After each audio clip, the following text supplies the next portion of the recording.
Yeah, look, until the Supreme Court comes out with a decision, ByteDance are going to stay quiet. They are preparing to shut down in the US, and it will go dark at that point. I think, the Supreme Court discussions have all been around national security. There's a whole other issue that's not being discussed, which is the damage to society, children, the mental health epidemic, and the overarching problem that needs to be addressed and what American citizens really need is money in their wallets.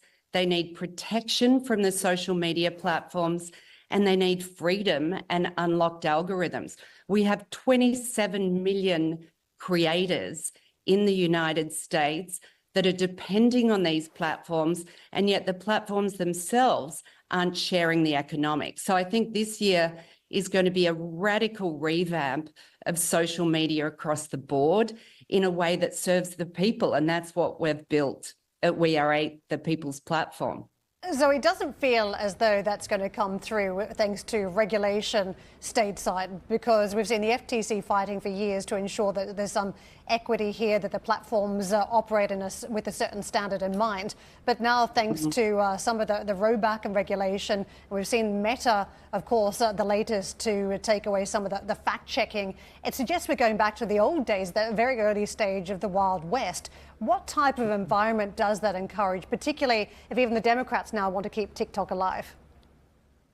They all want to keep it alive because there's a lot of creators and a lot of people there, right?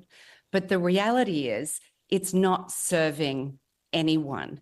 And they have a vested interest in keeping the status quo, because when people are divided on these platforms and controlled, they make a lot of money. I mean, we, the people, have become the largest unpaid workforce in human history for these platforms, for Zuckerberg particularly, at Meta. So what we need is a radical revamp. The old ones are not going to change, and that's what we've built at the People's Platform. We've spent the last 8 years and nearly $100 million to build an AI engine that eradicates toxic content and has the ability to do that on over 250 million videos a day across all languages. We've built a central wallet so that 50% of the money from advertisers is shared with the people.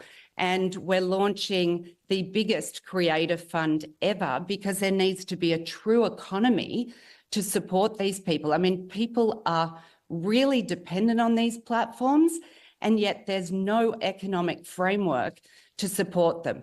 It's all has to be a new framework, because the old guys and the old guard is not going to change.